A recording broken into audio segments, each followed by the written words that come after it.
العالمين والعاقبة للمتقين ولا عدوان إلا على الظالمين. اللهم لك الحمد يا ربنا كما ينبغي لجلال وجهك وعظيم سلطانك، حمدا كثيرا طيبا طاهرا دائما مباركا فيه، ملء السماوات وملء الأرض وملء ما بينهما وملء ما شئت يا ربنا من شيء بعد. وأشهد أن لا إله إلا الله وحده لا شريك له، وأشهد أن محمدا عبد الله ورسوله وصفيه من خلقه وحبيبه، بلغ الرسالة وأدى الأمانة ونصح الأمة وكشف الغمة وجاهد في الله حق الجهاد حتى أتاه اليقين.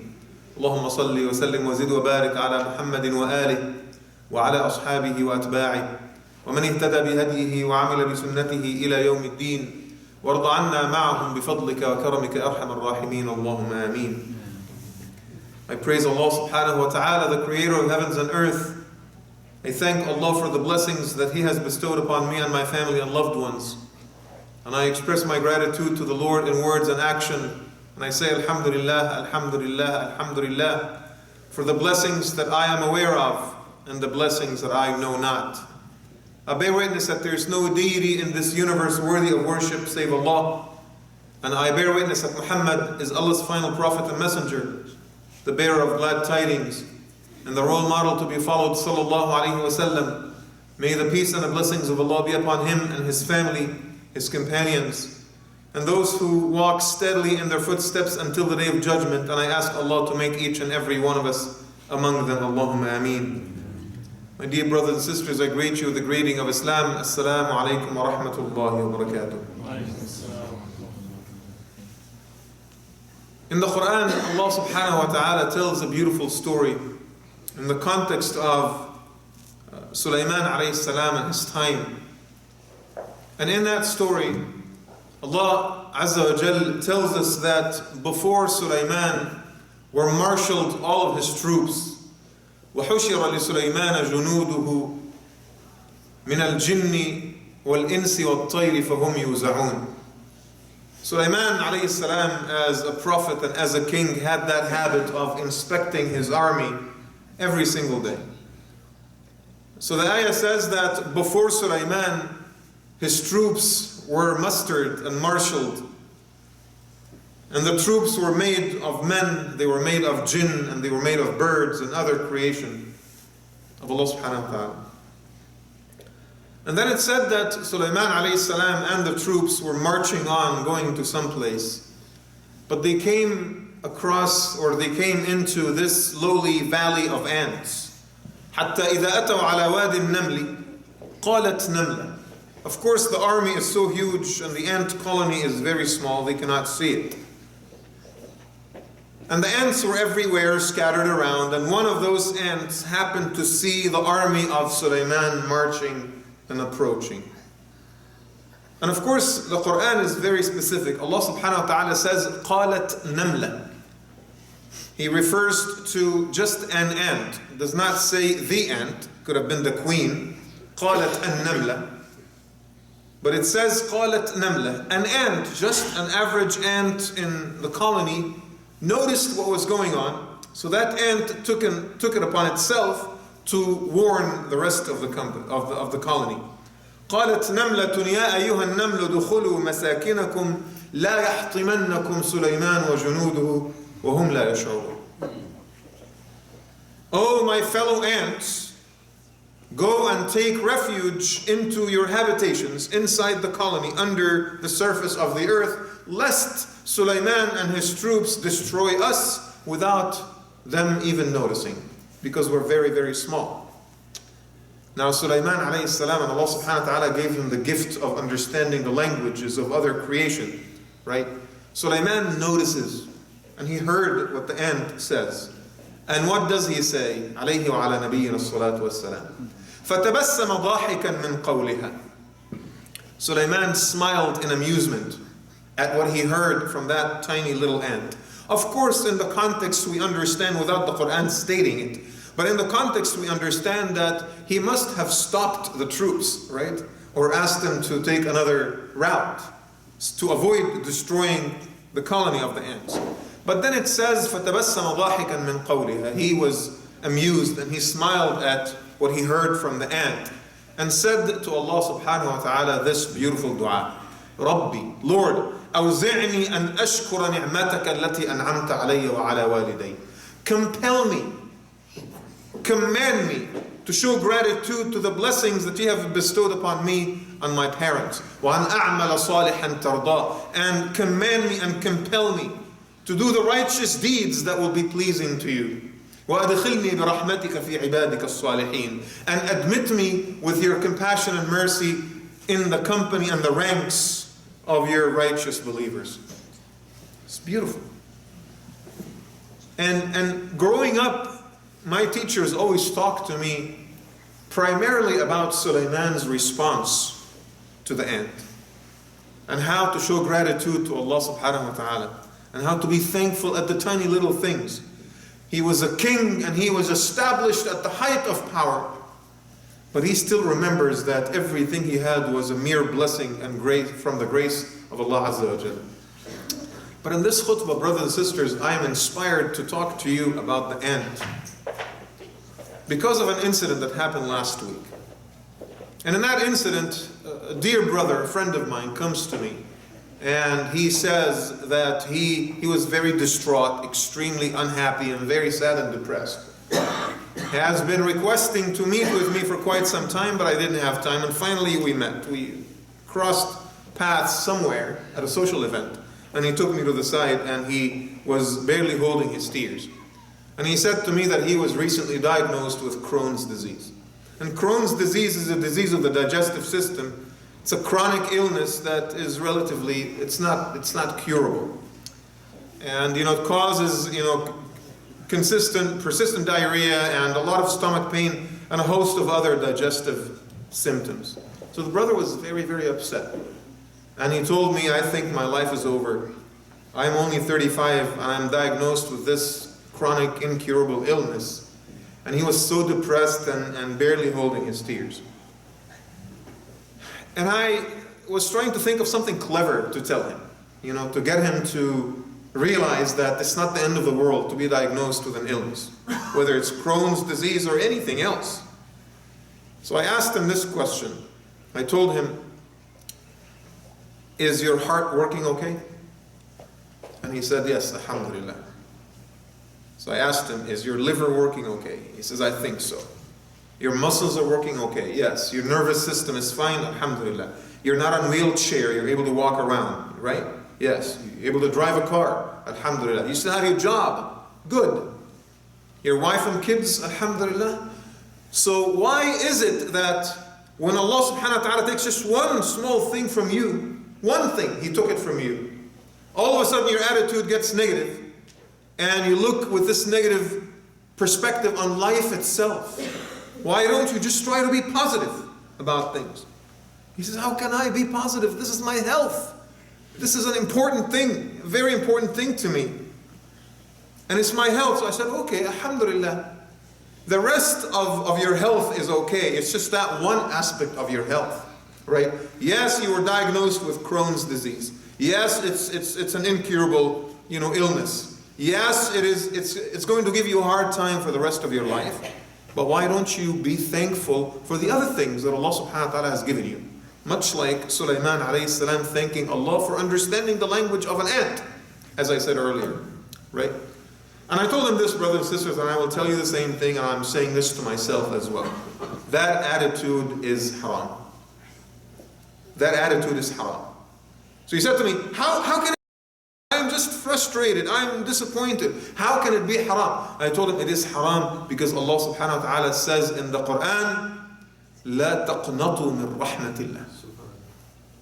لا تقنطوا من رحمة الله. Do not ever despair of the mercy of Allah. And what you're doing right now is despair. This is despair as far as I'm concerned. And when Allah commands you in the Quran and He says, don't do this, that means violating that would be a sin. Right? It's very simple. And he says, Imam, this is such a difficult thing. How can I overcome these feelings? How can I do the right thing? How can I become a positive person? And that's when the story of the ant and Sulaiman alayhi salam hit me in that conversation. an average ant in the colony that was not required to send any warnings, was not required to say anything, but still took it upon itself to warn the entire colony about an impending danger that was going to overtake the colony. Took it upon itself with a positive attitude to change. Didn't say, I'm a small ant and I will not be able to achieve anything. Oh, some other ant will do this job. I don't need to do it. The queen will take care of it. The other group of guards will take care of it. There must be some ants on the lookout. They will take care of it. Did not even worry itself with any of those considerations. The ant realized that there is a problem and interfered to fix the problem. That is called a positive attitude. That's called a positive spirit. And I wanted to talk to you about that positive spirit. So I went back and I did some research, just looking at what the scholars, Islamic scholars said, and what, the books of self-help have suggested when it comes to maintaining a positive attitude. And they came up with really some good advice that I wanted to share with you, inshallah ta'ala, in this khutbah. Regardless of what is it that you're going through, some of us are going through financial difficulties. Some of us are going through health problems. Some of us are having relationship issues, right? It doesn't matter what is it that we're going through. What matters is that under no circumstance should you ever allow that to extinguish your spirit, brothers and sisters. Under no circumstance should you ever allow that to extinguish your spirit. Because the positive spirit you have is the most valuable thing you could ever possess. This is what's going to keep you going, right? Now, these are some of the things, inshallah, that I've gathered, and I will share that with you in the spirit of, inshallah, overcoming difficulties, and we all go through difficulties every single day. In the spirit of overcoming difficulties, this is some advice on how to maintain your positive attitude and your positive spirit regardless of the circumstances. Number one, scientists talk about the notion of focusing on what you want as opposed to what you don't want. Focus on what you love and appreciate as opposed to the things that you don't like. See, there are people are usually two kinds. When people see food, for example, you have a table and there are different items on that table. There is meat, there is chicken, there's salad, there's pasta, there's rice, there's Pakistani food, there's Italian food, whatever. Some people will point out the foods they don't like right away. Oh, I don't like this. Can you please remove that from the table? I dislike that kind of food. Okay? And other people will just focus on the types of food that they actually enjoy. Oh, biryani, bring the biryani. I love biryani. Put it right in front of me. And then you start eating from it.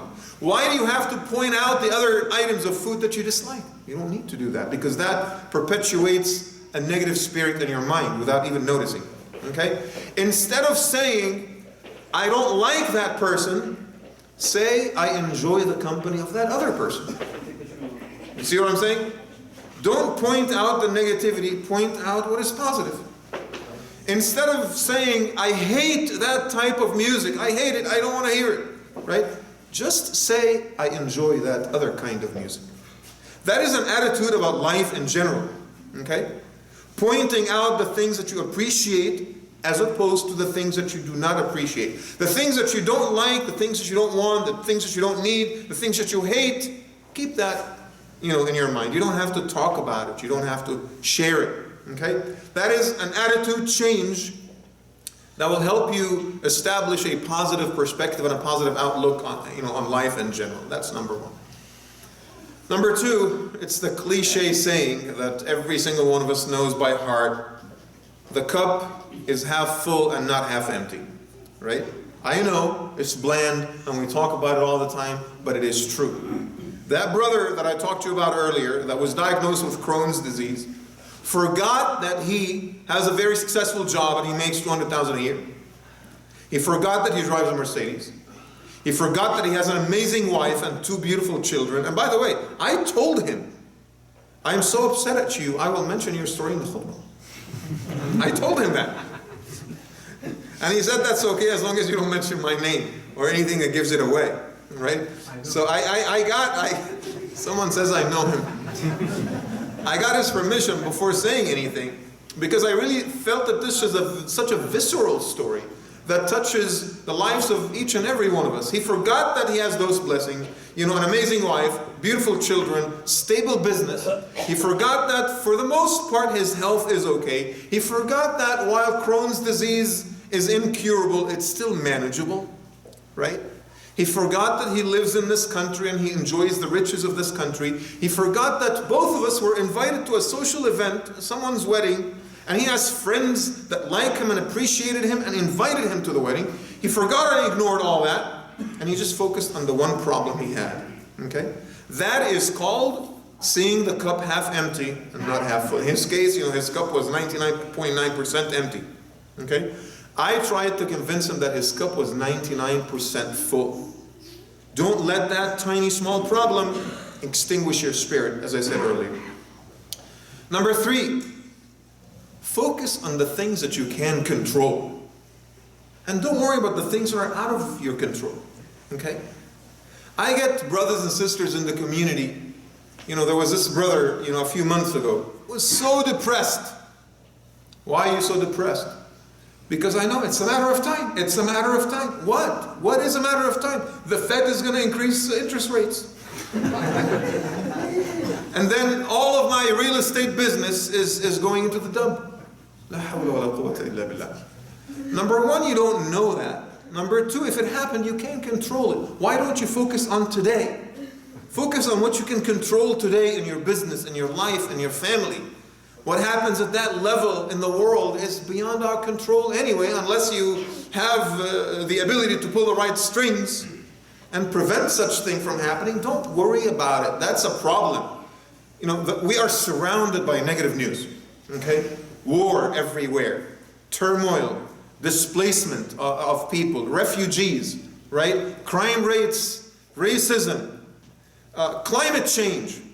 All of the major things that are happening on earth will have the potential of affecting our spirit and affecting our attitude and affecting our mood on a regular basis. And I say actively, rather proactively, cast the negative thoughts aside of the things that you cannot control and focus on what you can do with your own hands. You know, Abdurrahman ibn Auf, one of the great Sahaba of the Prophet ﷺ, just to share with you a quick story, he migrates to Medina at the time of Hijrah, just like all the other companions.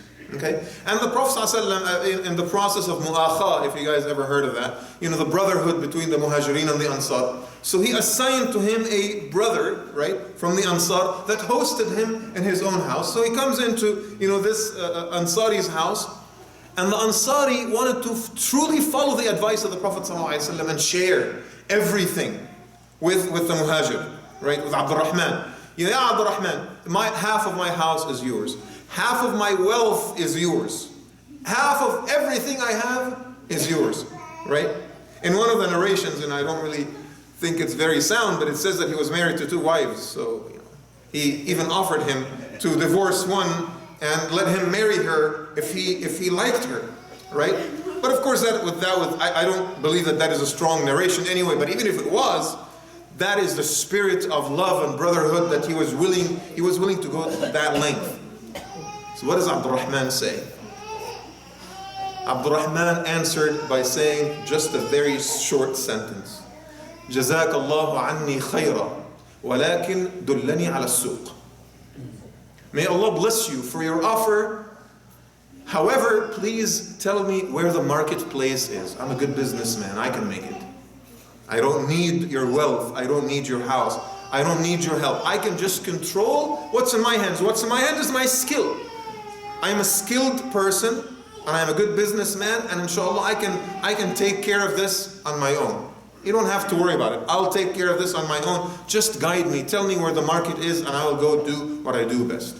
He did not worry himself about the geopolitics of Medina. He did not worry himself about the impending danger from Persia or the imminent threat that is coming from the Roman Empire. He did not worry himself about the strategic issues and what was in the Prophet's head, sallallahu alaihi wasallam. I just worry about myself and my family and the things that I can do. What happens in the world, if I can affect any change, I will attempt to do that. But if I can't, then I'll just focus on the things that, inshallah ta'ala, with my own hands, I can change. Number 4, Allah subhanahu wa ta'ala appointed you as the captain of your own ship. You are the captain of your own ship. And you can sail that ship however way you want.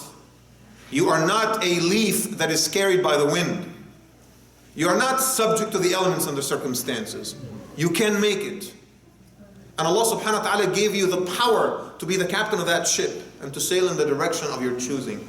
Because He says in the Quran subhanahu wa ta'ala that on the day of judgment, every single one of us will have to reap the harvest of our choices.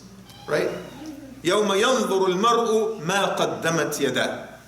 On the day of judgment, every single one of us will be exposed to the harvest of our choices, the things that we've done with our own hands. Don't ever let yourself think or believe that your life is under the control of someone else. That your life is being controlled by the government or by your boss or by your spouse or by things that are out of your control. You control your own life. Allah subhanahu wa ta'ala gave you the right to either accept Him or reject Him as Lord. That is the ultimate level of freedom. Right? It's the ultimate level of freedom. Freedom that He did not even grant to the angels themselves. He told you, you can accept me as God or you can reject me and become kafir. It will not affect your efforts in the life of this world. You work hard, you will make money. Your rizq is preserved whether you're a believer or not. It doesn't matter. The results will be proportionate to your effort. Period. Not interfere and mistreat you and make your life miserable just because you have rejected me or you don't believe in me. But on the day of judgment, it's going to be a different word. It's going to be a different calculation, obviously. You would like to reject Allah subhanahu wa ta'ala, that's fine. But on the day of judgment, you will have it rough, for sure. But in the life of this world, Allah subhanahu wa ta'ala made you the leader of your own destiny. And one of the reasons why people fall a victim of negative attitude, right, is that they believe that it's beyond my control. I don't know what to do anymore. I don't know what to do. Because they assume that somebody else controls it. If your boss is controlling your life, remember this: Ar-Razzaq is not your boss. The provider of sustenance is Allah subhanahu wa ta'ala and not your boss. If your job is crushing you and destroying your life, well, you know what? It's called quitting your job. You need to find another career. If you have been suffering with a spouse for 15 years, patching up the relationship just so that you maintain a social image that we have a stable marriage, I'm telling you right now, it's not worth it. It's not worth it. There's a reason why talaq is halal in Islam, right? I'm not saying resort to it, but if you've been suffering in depression for 15, 20 years, well, maybe it's time to do something about it. Allah subhanahu wa ta'ala assigned you as the leader of your own destiny. And if you always remember that, you will take responsibility for your actions. And you will say to yourself, inshallah, there's something I can do about it. I can fix it. Okay? And that neatly takes me to my fifth and last point. Psychologists talk about the power of speech, brothers and sisters. The power of saying things to yourself. Not just thinking it, saying it. Maintain the attitude of always saying positive things to yourself. Pat yourself on the back. Alhamdulillah, I'm okay. Things are going to get better. It's going to be all right. I can handle this. I got this. Always say it and verbalize it, right? Every day you wake up in the morning and you make wudu to pray fajr. Look at the mirror and say, MashaAllah, I look beautiful this morning. I look healthy this morning. I'm not joking. I look healthy this morning. Inshallah, this is going to be a beautiful day. The Prophet ﷺ in his dua used to say, Allahumma inni as'aluka khayra hadha al-yawmi wa khayra ma huwa lahu wa khayra ma fihi. Ya Allah, I ask you the best of today and the best that is in this day and the best that this day is meant for. Subhanallah. That's how you start on a positive note. I want you, Allah, to give me the best of today. When a problem or a calamity strikes, rather than, oh my God, my life is over, like our Crohn's disease brother earlier, rather than doing that, say to yourself, inshallah, there's a way out of this. I got this. I can handle it. I'm strong. Allah has blessed me in so many different other ways. Inshallah ta'ala, I will get over this bump. Inshallah, things will be okay. Inshallah, things will be better. Always verbalize positive things to yourself. Every time something bad happens, say Alhamdulillah, Alhamdulillah. It won't last. Inshallah, it is just a bump in the road, 2 days, a week down the road. Inshallah, I will get over this and I will feel much better. And if you keep saying that to yourself, well, guess what happens eventually? It's a self-fulfilling prophecy.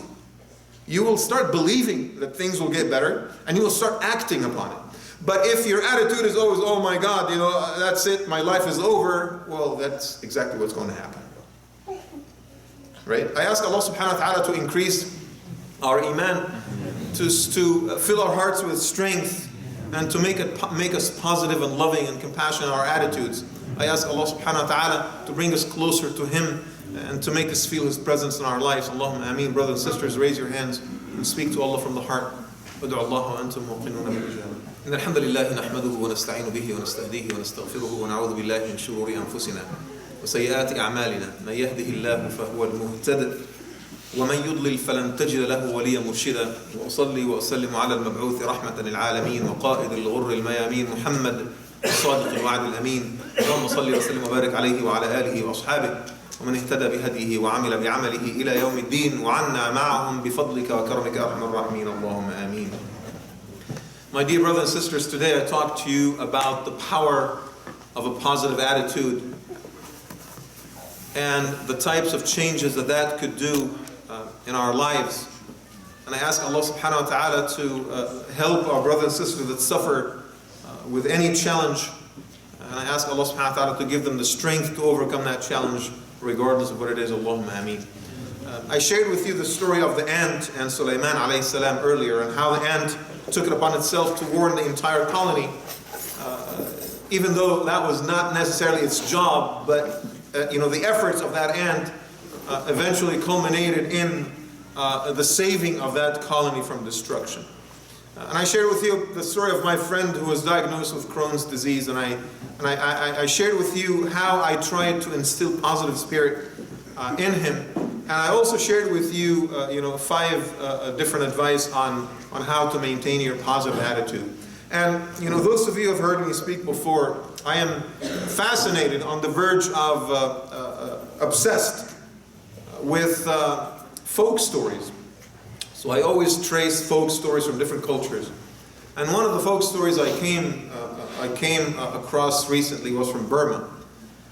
And obviously the Muslims and what is happening to the Muslim community over there is heartbreaking. And when I was doing some research about that, I came across this interesting story from the Muslim culture in Burma.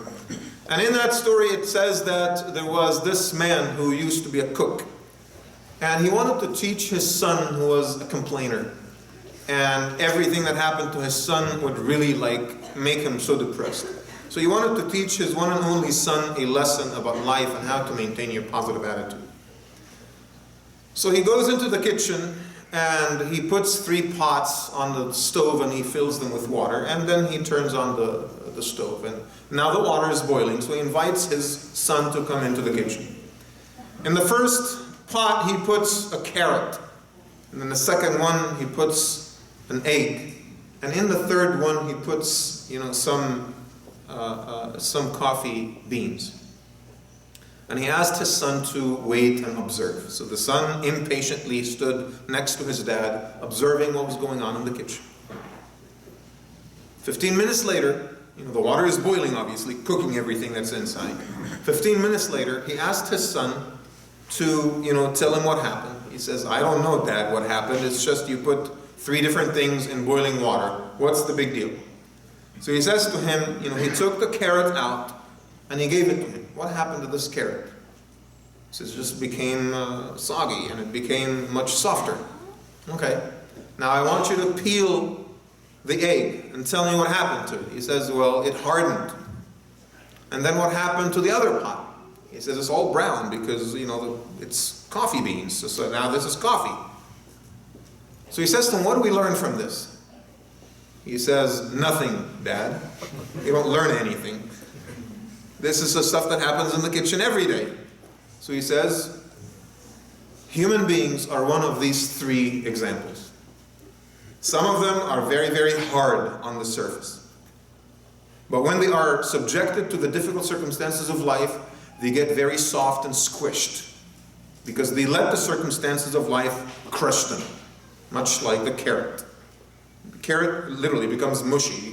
You can mush it up just like mashed potatoes, right? Now the second category of people is that of the egg. The egg inside is just very, very soft. It's a fluid. But you subject it to the circumstances of life, it hardens. It becomes stubborn. It fails to negotiate with those circumstances.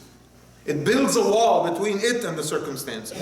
It disconnects itself from reality. And son, I want you to become like coffee beans. Because the coffee beans not only negotiate with reality, they change the very environment they're in. And they make it better. It used to just be water, and for all coffee lovers out there, it became coffee. It's more delicious than water when you think about it. At least as far as that cook is concerned. So he asked his son not to be a carrot, not to be an egg, because those are the two extremes. Rather, be a coffee bean. Change your environment. And speaking of that, there was this brother, and I will end with this story, who was applying. He was a nurse, and he was applying for different places. Of course, applied to the top places, and he did not get in. And then he finally got a job at this rural hospital, about 60, 70 miles from here, from Sacramento. And initially, everyone in his family was like, oh my God, this is way too far. They're all, it's not diverse. People don't know anything about Islam and Muslims or whatever it is. You're going to have a hard time. And what does that brother do? He says, inshallah, I got this. He goes into that hospital. And that was 2 years ago, right? Today, everyone in the hospital knows about Eid. They know about Ramadan. They know about fasting. They know about halal food. They appreciate and understand his customs. They respect him so much. They come and confide in him with their secrets. They seek his counsel. And he is considered to be the spiritual guru of the hospital. Because that brother was a coffee bean. He goes into that environment, and mashallah, with his positive, loving, compassionate, open attitude, he changed the very nature of water around him. And I invite myself and each and every one of you, brothers and sisters, to maintain your positive, loving attitude no matter what, and to actually implement the advice that was shared in this khutbah, and to ultimately be a coffee bean or anything else that positively changes its environment. I ask Allah subhanahu wa ta'ala to strengthen our hearts, to establish us with firmness on His path. I ask Allah to give us a positive attitude by which we're able to overcome the difficulties of our environment. I ask Allah subhanahu wa ta'ala to make every difficulty we face a challenge to be overcome. I ask Allah subhanahu wa ta'ala to turn our dreams into objectives and goals, and to help us achieve those objectives by taking steps. I ask Allah subhanahu wa ta'ala to strengthen our brotherhood and sisterhood, to bring us closer to each other as a community, to establish us with firmness on His path, to forgive us our sins. I ask Allah subhanahu wa ta'ala to make us among those who never despair of His mercy, who never despair of His love and compassion, who are not pushed out of His grace. I ask Allah subhanahu wa ta'ala as He gathered us here as brothers and sisters, that He will gather all of us in His Jannah on the Day of Judgment. Allahumma ameen. Allahumma laka alhamdu kama yanbaghi li jalali wajhika wa 'azimi sultanik. Allahumma salli ala Muhammadin wa ala alihi wa sahbihi wa sallim tasliman kathira. Allahumma taqabbal minna innaka anta as-sami'ul 'alim wa tub 'alayna innaka anta at-tawwabur rahim. Allahumma ighfir lana ma qaddamna wa ma akharna wa ma asrarna wa ma a'lanna wa ma anta ya rabbana a'lamu bihi minna. Allahumma a'inna ala dhikrika wa shukrika wa husni ibadatik. اللهم يا ربنا إنا نسألك من كل خير سألك منه محمد صلى الله عليه وسلم، ونعوذ بك من كل شر استعاذ بك منه محمد صلى الله عليه وسلم. اللهم إنا نعوذ بك من الكفر والفقر، ونعوذ بك من عذاب القبر، لا إله إلا أنت. اللهم يا ربنا تقبل منا واهدنا واجعلنا هداة مهديين، لا ضالين ولا مضلين. نحب بحبك من أحبك ونعادي بعداوتك من عاداك. اللهم لا تدع لنا ذنبا إلا غفرته، ولا هما إلا فرجته، ولا مريضا إلا شفيته، ولا ميتا إلا رحمته، ولا غائبا إلا رددته، ولا ضالا إلا هديته، ولا طالب علم إلا وفقته، ولا طالب عفاف إلا وقد أحصنته.